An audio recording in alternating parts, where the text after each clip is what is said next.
Salut les gens. Donc aujourd'hui, nouvelle exploration urbaine. Et cette fois, on se lance dans la cataphilie. Ça va être plutôt sympa. Bon, ça va quand même être un urbex militaire. On met des guillemets, hein, parce que c'est plus en activité depuis très longtemps et ce spot commence à devenir connu. C'est l'ancienne carrière de l'OTAN. Il y a déjà pas mal de gens qui l'ont fait, mais c'est un spot plutôt sympa, qui est assez méconnu.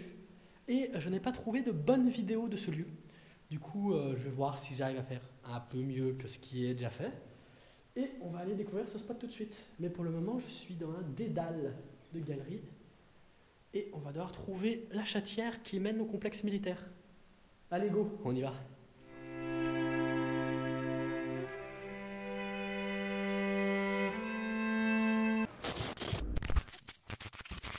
Écoute mon vieux, on arrête ces conneries. Baby, can you move around the rhythm so we can get with and jump around and get us a rock and roll round? Down, down, body, body, coming with the super hottie. Let's go, real slow, hell no. Baby, can you move around the rhythm 'cause you know we're living in the fast lane. Speed up, it ain't no game. Just turn up all the beams when I come upon the scene. J'avance doucement dans la carrière. Il y a énormément de flèches d'anciens explorateurs, un peu partout, qui ont été taguées. On a de différentes formes, de différentes couleurs. Je ne sais pas si ce sont des flèches qui indiquent le chemin ou si ce sont des flèches qu'ils ont fait pour marquer leur chemin, pour ne pas se perdre. En tout cas, moi j'avais prévu le coup et je ne laisse pas de marque permanente, du coup, papier d'aluminium. C'est très bien, c'est malléable, tu peux l'accrocher à un mur, tu peux le poser par terre, tu peux faire une flèche, tu peux mettre des logos, tu peux faire plein de choses avec du papier d'aluminium et un rouleau d'aluminium. Ça dure 36 ans et si éventuellement tu es en train de mourir dans un coin, ça peut te servir pour te protéger du froid aussi. Bon, ça, c'est pas pour ça que je l'ai pris, mais le papier d'aluminium c'est très bien pour marquer dans un souterrain. Bon, je me rapproche de la base, normalement je ne devrais pas être très loin, mais actuellement je suis dans une ancienne champignonnière et c'est ultra impressionnant parce qu'il y a des milliers, voire même des dizaines de milliers de vieux sacs pour les substrats des champignons. C'est très très impressionnant à voir. Et c'est là qu'on voit que beaucoup de carrières en fait sont malheureusement des déchetteries, des véritables décharges, on met des têtes, des épaves, on laissait du bordel. En même temps, oui, c'est une certaine utilisation pour un endroit inutile, mais ouais, c'est assez dramatique de voir tous les déchets. Là, bon, c'est des vieux sacs avec du vieux compost. Et dites-vous qu'il y a des endroits, c'est des bagnoles, des barils, des produits chimiques, il peut y avoir vraiment tout et n'importe quoi dans des carrières abandonnées. Donc c'est pas forcément des endroits très sains à visiter et très sûrs. Donc ouais, faites vraiment attention, mais là, ouais, c'est impressionnant. Je savais qu'il y avait des vieux sacs de champignons, mais là, waouh, c'est un truc de malade.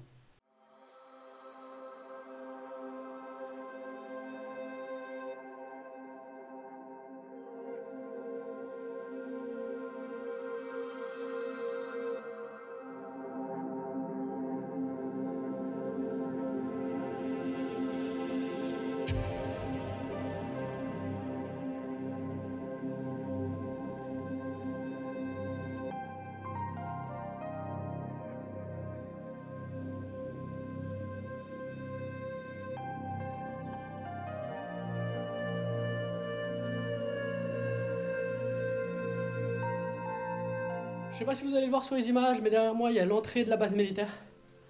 Ça a été un très long chemin pour venir jusqu'à là, en fait. Ça fait 1h45 que je suis dans la base, en marchant lentement, en vérifiant régulièrement la carte, en posant mes repères en papier d'aluminium, histoire d'avoir les miens, histoire de ne pas confondre avec d'autres repères, machin. Voilà, donc j'ai posé tous mes repères et tout. Donc j'ai pris 1h45 à venir jusqu'à ici. C'est énorme, vraiment. Et j'ai fait une seule pause. C'est là que vous vous rendez compte de la taille du lieu. Donc allez, on va passer de l'autre côté et on va voir ce qu'il y a à voir. Ça va être simple.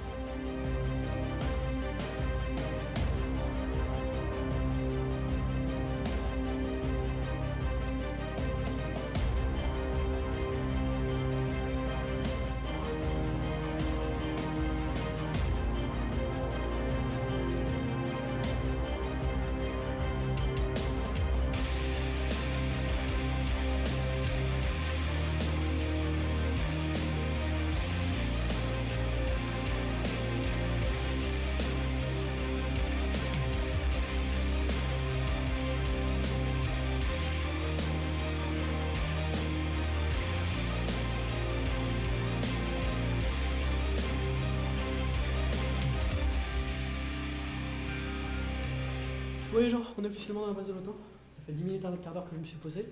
Et il y a deux explorateurs qui sont arrivés. Alors, ce sont des gamins du coin qui ont dû explorer la carrière plusieurs fois. Du coup, ils ont pu me donner quelques informations, comme quoi il y en avait un quatrième au niveau de l'entrée.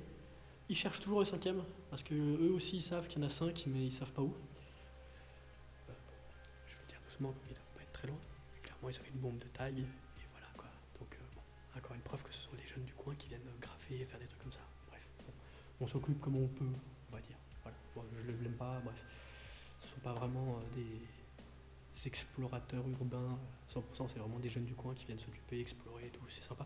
On a tous commencé comme ça, bon, peut-être pas en graffant et tout, mais en explorant un truc à côté de chez nous. On a tous commencé comme ça, donc bon, moi je trouve ça cool, en plus c'est deux gamins. Donc, ouais. Derrière moi il y a une sorte de grand bâtiment en béton qui a été coulé. Normalement c'est la plus petite structure à l'intérieur de la carrière. Donc c'est assez marrant de voir un bâtiment dans une carrière. C'est la première fois que je vois ça personnellement. Bon, en même temps j'ai pas fait beaucoup de carrière qui a été réaménagée en base militaire, donc bon, c'est peut-être très standard, mais bon. Et cette pièce, clairement, c'était une salle avec des transformateurs électriques. On voit bien les dalles au-dessus des fosses pour remplacer les câbles, ce genre de choses, les différents emplacements. Je ne pense pas qu'il devait y avoir de génération ici, parce qu'il y a des aérations, mais il n'y a pas d'évacuation pour la fumée, ce genre de choses. Donc très clairement, pour moi, il n'y avait pas de générateur ici. Et ouais, voilà, c'est pas très grand. Et on est de nouveau dans la carrière, là. C'est assez amusant. Vraiment, c'est assez amusant à voir. Donc, on va aller voir les blindés maintenant. Je vais commencer par les deux blindés qui sont de ce côté. Alors, il y en a un autre qui est juste en face. De toute façon, je vous ai déjà rapidement montré. Donc, ceux-là ont des doubles portes à l'arrière. C'est assez amusant. Il y en a un qui a une grosse tourelle. Lui, il n'en a pas. Et du coup, je partirai certainement sur une sorte de transport de troupes. Quelque chose dans cette idée-là. Comme vous pouvez le voir, il reste vraiment rien du tout dedans. Après, il y a les banquettes qui sont dans le local à côté. Du coup, je partirais du principe que c'est celle qui était dans ce véhicule. Du coup, ce serait un transport de troupes. Voilà. Donc, c'est l'hypothèse la plus simple. Hein. Ne vous excitez pas si c'est pas ça. Là-bas, nous avons le petit poste de pilotage qui a encore le siège. D'ailleurs, c'est plutôt amusant. On va aller voir. Regardez, hop. Le poste de pilotage est tout petit. Alors, je vais essayer de faire un truc. C'est aller m'asseoir à la place du pilote. Parce qu'en fait, il faut être un putain de nain pour pouvoir rentrer là-dedans.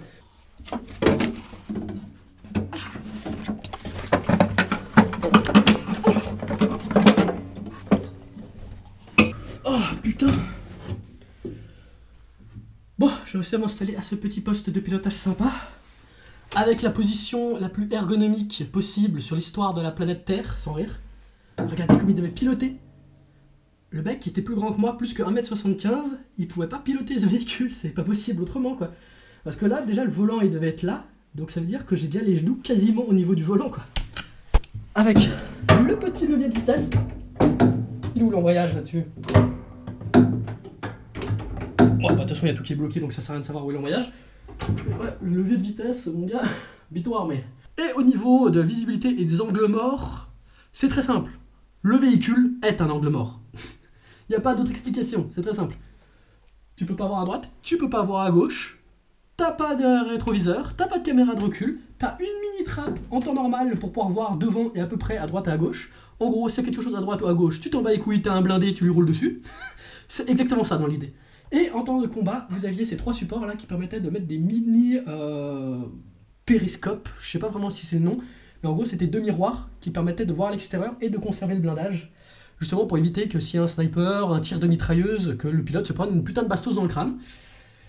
Et voilà, mais malheureusement ils sont plus là, c'est dommage. C'est des trucs assez amusants, je les ai vus quand j'ai acheté mon camion. Ils avaient des blindés et c'était assez amusant à voir, mais tu vois strictement rien. Vraiment c'est des fentes pour pouvoir voir s'il y a un arbre, une maison devant toi, un mur.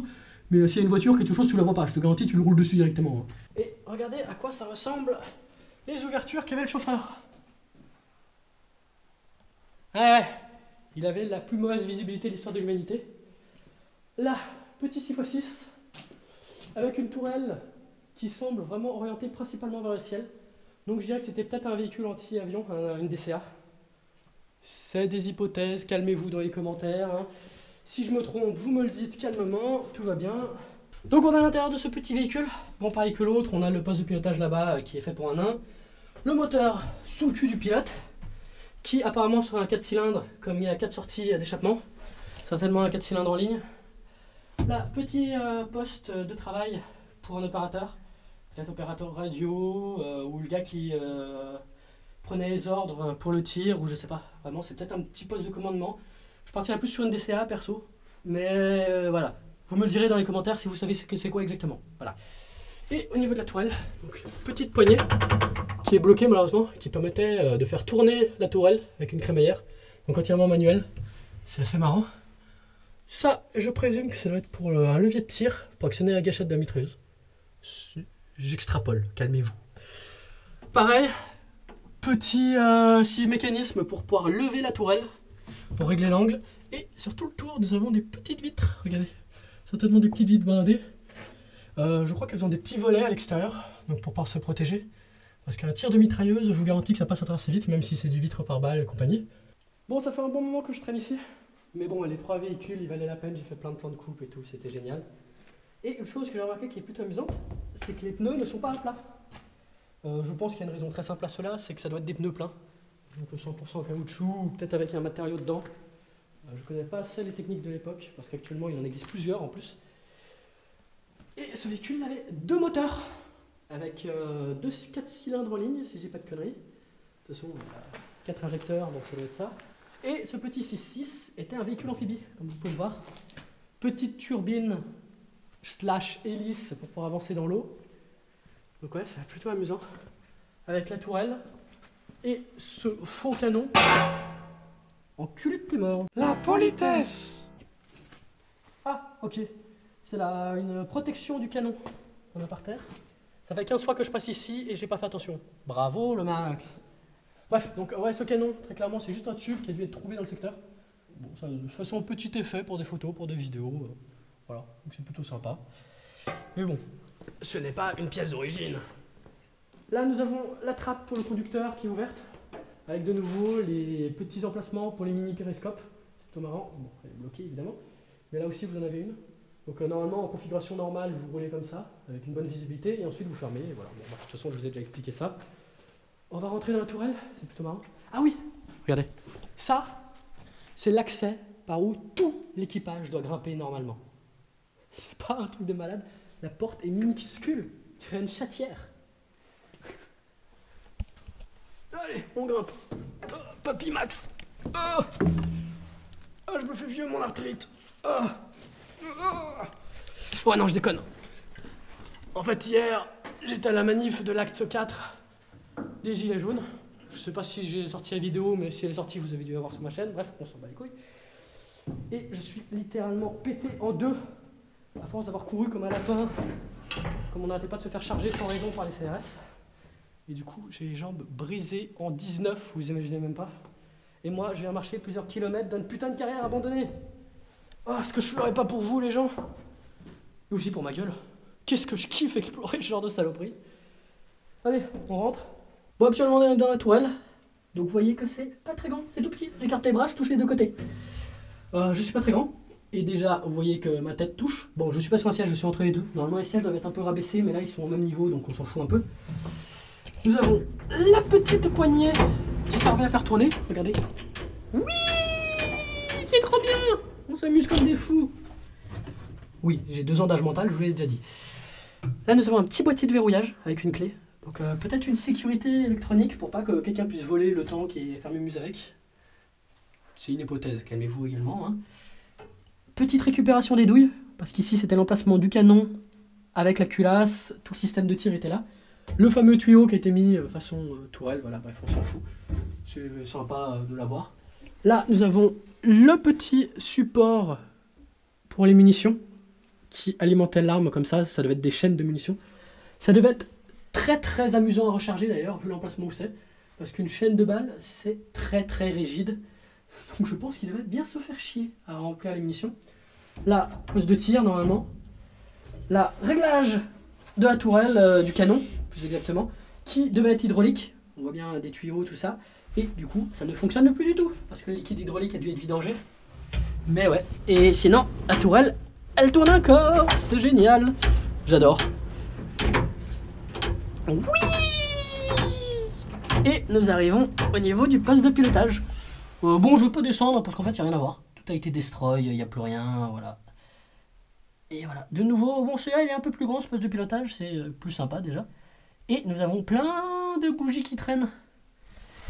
Et étonnamment, sur beaucoup de groupes d'urbex, ce sont les mêmes qui viennent gueuler comme quoi les lieux sont dégueulasses et qui font des photos avec des bougies. Et pour la même occasion, c'est également eux qui viennent râler, comme quoi il y a des gens qui font de la vidéo en urbex. Est-ce que je vous ai déjà parlé de ma passion pour les tacos militaires et ce genre de saloperies? Tout ce qui est militaire, j'adore. Et là, être dans une trappe, dans un blindé, j'adore. J'ai l'impression d'être Patton qui dirige son armée de chars. Et ouais, voilà.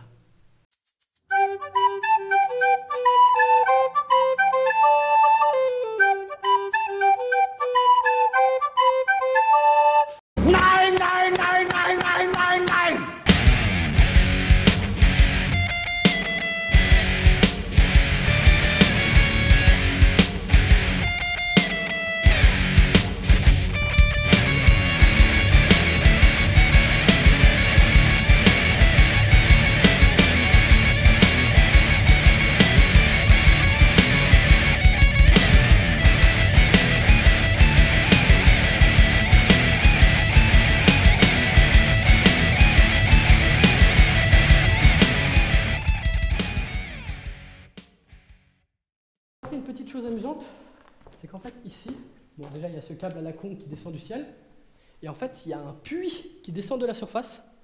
C'est ultra impressionnant à voir, on voit qu'il y a vraiment 20 mètres de roche. Je dirais pas beaucoup plus, sauf s'il y a un objet qui est tombé entre temps, parce qu'en fait on voit un objet en haut, donc je pense que ça a été mis pour pas que quelqu'un tombe, mais là on a une vingtaine de mètres sous le sol.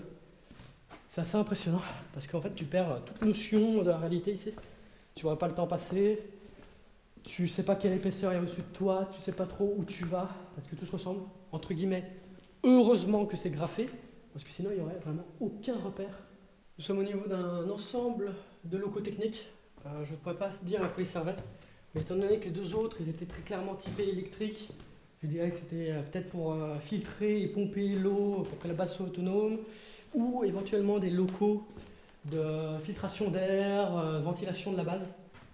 Là nous avons des puits qui devaient aller chercher de l'eau dans la nappe phréatique pour que la base soit autonome. Je peux pas vous dire grand chose de plus parce que ouais, il reste vraiment plus aucune machine et c'est un peu dur de dire ce qu'il y avait dans une pièce quand elle est entièrement vide. Mais on peut juste voir que c'était très clairement des pièces techniques. Donc bon bah voilà, hein, je peux pas vous dire plus malheureusement. Mais je partirai ouais, certainement pour la filtration d'eau ici. Parce qu'en fait, les tuyaux, on voit qu'ils ressortent là également. Donc ouais, je sais pas, je peux pas trop dire. On a trouvé le quatrième blindé, il ressemble beaucoup aux deux premiers. Très clairement, c'est la même marque, mais encore un modèle différent. Lui, il a un petit treuil à l'avant. Des caisses pour pouvoir mettre des outils, des tubes, ou je sais pas trop sur le côté, regardez. Parce que ce sont des caisses très longues, qui font quasiment la longueur du véhicule. Peut-être des tuyaux, j'en sais rien, j'extrapole complètement. On va voir l'intérieur juste après. Mais là, de nouveau, même petite caisse sur le côté. Des plaques de désensablage, des embombages. Vous appelez ça comme vous voulez. Avec la petite porte arrière. Une cellule beaucoup plus spacieuse que sur les deux autres, les deux premiers. Grande banquette. Des petits meubles de rangement. Une cabine là-bas. Avec de nouveau des trappes sur le toit pour pouvoir regarder. Bon, je continue d'avancer. Je vois rien de très intéressant. Il y a des pièces où je pourrais peut-être dire ce que c'était s'il restait des meubles, mais il reste absolument aucun meuble. Il reste 2-3 merdes en bois, en genre aggloméré, qui du coup se sont littéralement désintégrées avec l'humidité qu'il y a dans la carrière. C'est vraiment relou. Alors que les mecs, ils ont laissé 5 blindés ici, mais ils ont laissé aucun meuble. Ils ont absolument tout emporté. C'est vraiment incroyable. Là, les pièces qu'on vient de faire, normalement, c'était une infirmerie. J'ai déjà vu la petite croix. Et ici, on a une particularité qu'il n'y a pas dans les autres tunnels bruts. Il y a un faux plafond.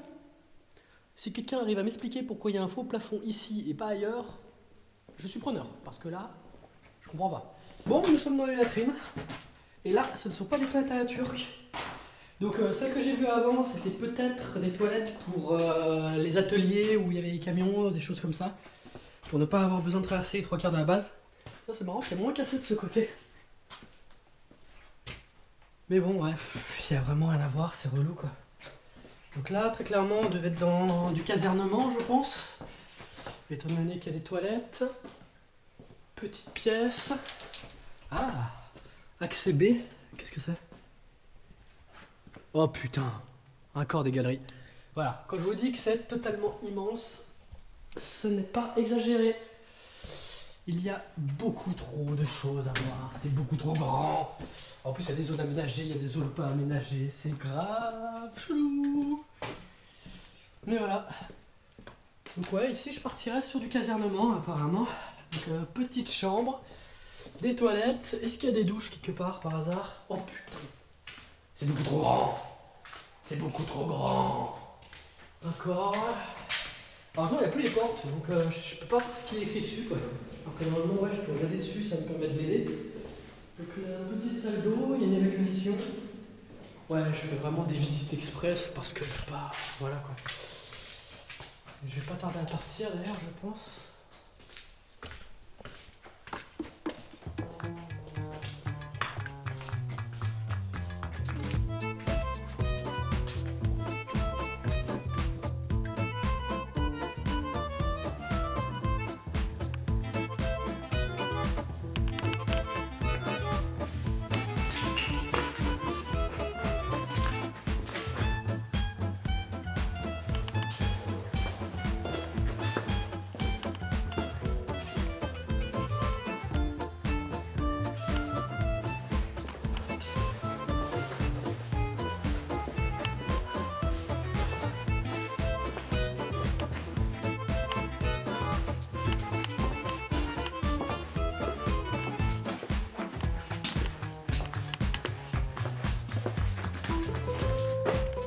Les gens, vous voulez un problème de merde? Je suis dans une carrière immense. Je me suis jamais perdu. Et là, je viens de me perdre à l'intérieur de la caserne. Bordel de merde. Je trouve plus les chiottes. En fait, je crois que j'ai fait une sorte de boucle. Et... Putain, non mais merde. Incroyable. Alors là, performance. Performance, je me suis perdu à l'intérieur d'un bâtiment dans une carrière alors que je me suis pas perdu dans une carrière. Oh là là. Et c'est fucking immense. Matez-moi ça. Putain non mais... Je suis perdu. Je suis perdu. Oh. En cas de feu. Ouais, c'est consigne mais... ouais, voilà quoi. Bordel, je suis dans un cul-de-sac. Non mais comment c'est possible? Même les bâtiments sont immenses à l'intérieur de cette carrière immense. Bon, j'ai retrouvé la porte de sortie. J'ai passé 10 fucking minutes dans une caserne, bordel. Elle était fucking immense. Et il y a une porte qui traverse de l'autre côté. Je l'ai retrouvée. Quand j'étais au niveau des blindés, je me suis dit, mais c'est trop chelou, il n'y a pas d'installation, il n'y a pas de machin et tout. Mais très clairement, c'était que des bâtiments techniques. Et là, on est au niveau du pôle de vie. En fait, c'est vraiment conçu comme une caserne normale, mais souterraine. C'est hallucinant, vraiment. Oh putain! Petite statue, regardez. Elle est trop bien faite. Bon, elle s'est fait péter le nez par contre. Je viens de trouver un panneau. Franchement, il me fait regretter que la base soit dans un état aussi misérable. Je rêverais de trouver la même base en parfait état. Si vous avez des petites informations, faites-moi les passer. Hein. Mais matez-moi comme c'est trop stylé. Directory, très clairement pour direction, je pense. Shape Opération, Air Défense, AG Message Center, Staff Communication, US Crypto, Command Group, Intelligence Division, Signal Division, War Room, Crypto Storage, HQ Command, Mess Area. C'est fou! C'est totalement fou! Avec groupe 21, groupe 22, groupe 23, groupe 24, groupe 25, groupe 32. Groupe 32, je crois que c'est là où on était. Groupe au niveau des messes et tout ça. Donc apparemment, c'était vraiment une zone d'habitation qu'on vient de faire là. Donc c'est totalement fou. Malheureusement, le panneau est pas du tout à son emplacement d'origine. Du coup, il m'aide pas du tout. Mais c'était une pure information. Je suis tellement refait de l'avoir trouvé. Les inscriptions qui sont dessus sont folles. Mais vous imaginez une base comme celle-là en activité? C'est le turfu, c'est la science-fiction, vraiment. C'est comme dans les films. Là, on est dans une base, c'est comme dans les films, réellement. Une base entièrement souterraine, autonome, avec la crypto, la war room et tout. C'est fou, c'est fou. Je viens de trouver une pièce, c'est une réserve, et elle est folle, vous imaginez même pas. Il y a 3 tonnes de matos. Il y a des plaques, il y a des embourbages, il y a des lignes d'échappement, il y a des radiateurs. Matez-moi, ce radiateur, il est comme neuf. Non, il est neuf. C'est fou. Il y a 3 tonnes de pièces, il y a des sièges pour les blindés. Je crois vraiment que c'était une réserve pour les blindés. Regardez, mais même les pneus, quoi. Les pneus, ils sont neufs, c'est des Michelin. C'est fou. Ah, regardez, on voit le système qui est à l'intérieur pour qu'il soit encore gonflé, en fait. C'est un système pour pouvoir gonfler et dégonfler les pneus, pour pouvoir rouler en basse pression sur les terrains meubles. Et également, si on tire dans les pneus, tu peux toujours rouler, parce que si tu roules à plat avec un pneu normal, normalement il déjante. Et du coup, tu es dans la merde. Et évidemment, un blindé, c'est bien pensé. Il y a des lignes d'échappement. Bon, celle-là, elle n'a pas le tarif. Il y a même des flexibles hydrauliques. Regardez-moi ça. Ils sont neufs, mec. Mate-moi ça. Bon, ils sont pas utilisables parce que ça se trouve, ça fait 20 ans qu'ils sont abandonnés là. Il y a des. Oh, c'est fou. C'est fou. Regardez, il y a des étriers de frein. Il y a une boîte. Il y a une boîte. Allez, petite musique de Zelda, à l'ancienne. Elle est vide. Déception. Si, regardez, une sorte de mini cardan. Il y a des soufflets. Oh là là, c'est fou. Il y a des radiateurs. Mais les radiateurs, ils sont comme neufs. C'est dingue. Non, mais très clairement, ils sont neufs. C'est pas possible. Ah, ok, ils ont quand même 2-3 jetons.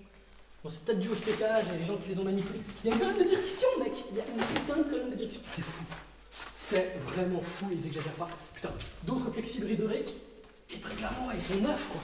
Matez-moi ça. C'est fou. C'est fou. Mais vraiment, c'est dingue. J'adore. Ah, c'est dingue. Je pensais pas faire une découverte comme ça. En plus, on est dans un secteur très très éloigné. Du coup, je pense qu'il n'y a pas énormément de gens qui sont venus jusqu'à là. C'est peut-être pour ça qu'il y a autant de bordel et tout. Parce que ça se trouve, ça a été pillé, je sais pas. Et je viens de vous trouver un gros Fenwick également. Regardez-moi ça. Il a de la gueule, hein. Fenwick, je crois que c'est une marque. Comment ça s'appelle ce truc? Un transpalette? Ou une chargeuse? Ouais, bref. Ouais, vous voyez l'idée. Vous voyez l'appareil, voilà, vous me faites pas chier avec le nom. Mais ouais. Ah, il est plutôt marrant, il est plutôt cool. Et lui aussi, ça fait un moment qu'il est là, il a les pneus à plat. Et voilà les gens, je vous présente le 5e blindé. Une petite ambulance des familles bien sympa. Comme les autres, il est plutôt en bon état, c'est super cool. Sauf que lui, il n'est pas trop graffé parce qu'il est vraiment à l'autre bout du monde comparé aux 4 autres. Du coup, c'est vraiment sympa, il est encore à peu près dans son état d'origine. Bon, je ne vais pas rentrer dedans parce qu'il ressemble particulièrement au poste de commandement. Mais ouais, il est quand même sacrément cool. Et je vais pas vous mentir, en fait, c'est que je suis en train de décéder. J'en peux plus. Ça fait beaucoup trop longtemps que je suis ici. Mais ouais. Il est super cool, avec de nouveau la petite banquette. Masse de tiroirs pour le matériel médical. Je vois pas de support point de civière en bas. Le seul emplacement point de civière, c'est ici. Ça me semble vachement haut. Ouais, bon, peut-être, pourquoi pas. Hein. De nouveau, le petit poste de commandement là-bas, de conduite, pardon. Excusez-moi, c'est la fatigue. Comme je viens de vous le dire, je vais pas tarder à mourir. Mais ouais, c'est plutôt cool. Bon, bah, on a vu tous les véhicules. Sauf s'il y en a un qui est planqué et que jamais personne ne l'a trouvé et n'a divulgué l'information. Normalement, on les a tous fait. Du coup, c'est plutôt cool. Bon, maintenant, on va remonter l'allée centrale qui fait 36 km pour aller voir l'escalier. Et normalement, on aura vu vraiment tous les points d'intérêt. Bon, après une très très très longue marche, je suis enfin arrivé au niveau de l'escalier. Regardez un petit peu comme il est stylé. C'est là qu'on se rend compte à quelle profondeur on est. On doit être à peu près 40, voire peut-être même 50 mètres sous le sol. C'est réellement impressionnant. Bon, on vient d'arriver en haut de l'escalier. Il réveille un peu cet escalier quand même. Pas mal de marches. Il y a une quarantaine de mètres depuis le bas. Je ne vais pas trop me rapprocher parce que les barrières sont complètement pourries ou inexistantes carrément. Et qu'il y a une sacrée chute. Bon, très clairement, je pense qu'on est au niveau de la sortie de secours de la base. Parce que normalement, les bases souterraines ont toujours au moins une sortie de secours. Avec une petite porte blindée. Une trappe là-haut, blindée également. Donc ouais, très clairement, je pense qu'il y a une sortie de secours là. Et qu'il y en a également une autre là. Celle-là, elle va vraiment être très très bien camouflée, je pense. Là, on a d'autres portes blindées. Et normalement, ça va donner sur un petit blocos. Je ne dis pas de conneries, j'ai vu des photos. Ok, il y a un escalier. Bon, on se retrouve en haut. Marrant. Je sais pas c'est quoi cette chose, cette sorte de treillis avec des rochers. Je sais pas du tout à quoi ça sert. Ok, quand on arrive en haut du petit escalier, qui est un véritable cache-genoux, comme ce sont des demi-marches, on arrive au niveau d'un murage, une ancienne grille. Donc ouais, de nouveau, je pense à une sorte de sortie de secours. A few moments later. Ouais, Jean, c'est la fin de cette exploration. On est de retour au niveau du petit salon, à côté des blindés. En tout cas, c'était une exploration très très longue, très très physique. J'ai particulièrement aimé. Essayer d'imaginer comment ça pouvait être quand c'était en activité et tout, ça devait être un truc de fou furieux. Bon, c'est un lieu qui sort un petit peu de ma ligne éditoriale, on va dire, parce que j'essaye de me concentrer exclusivement sur des lieux très sécurisés et difficiles d'accès. Sécurisés, non. Mais ici, c'est quand même difficile d'accès. Malheureusement, il y a de plus en plus de marquages. Le lieu est de plus en plus connu. Il y a de plus en plus de vandalisme, des canettes qui traînent partout, des tags, des bougies. D'ailleurs, petit mot au connard qui fait des photos avec les bougies. Je pense que ça doit être un seul mec. Enfin, s'il y en a plusieurs, bon, voilà, je retire mes propos. Mais s'il y en a qu'un seul, mec, t'es un putain de fils de pute. Vraiment. T'as laissé des bougies absolument partout. Il y en a partout dans les véhicules, il y en a partout dans les pièces, il y en a partout dans les couloirs, il y en a partout dans les escaliers. T'es un putain de connard. Si t'étais tout seul, t'es un putain de connard. Voilà, je le dis. Voilà. Et je m'excuse pas du tout auprès de toi. Tu peux être un putain d'explorateur mondialement connu, je m'en bats les couilles. Bon, je m'excuse auprès de ceux qui ont été choqués par ce passage, mais pas vers leur mec qui a laissé traîner ses bougies partout. Voilà, bref, on s'en bat les couilles. En tout cas, moi j'espère que ce lieu vous aura plu. J'ai quand même étudié le terrain avant pour voir s'il y avait plusieurs vidéos qui ont été faites et tout. Je n'en ai pas trouvé beaucoup. Aucune très qualitative. Je prétends pas faire des vidéos de qualité, mais j'espère pouvoir bien représenter ce lieu qui est totalement exceptionnel et incroyable. Je regrette vraiment de ne pas l'avoir connu quand il était plus tôt, quand il était plus proche de son état d'origine. Parce qu'il y a des explorateurs, un gars qui connaît le site depuis plusieurs années qui m'a dit qu'apparemment il y avait plusieurs dizaines de véhicules, voire peut-être même une petite centaine, qui ont été rachetés d'un bloc par un collectionneur et il a laissé les 5 plus pourris ici. Quand on voit les 5 qu'il a laissés, j'imagine même pas les trucs du turfu qu'il devait y avoir avant. D'un certain côté, je le remercie d'avoir laissé les 5 plus pourris, parce que comme ça nous fait des trucs à voir, c'est vraiment cool. Donc voilà, merci beaucoup d'avoir vu cette vidéo les gens. Donc n'hésitez pas à la partager si elle vous a plu, n'hésitez pas à me laisser un avis, un commentaire, tout ce que vous voulez. Merci beaucoup les gens. Et à plus!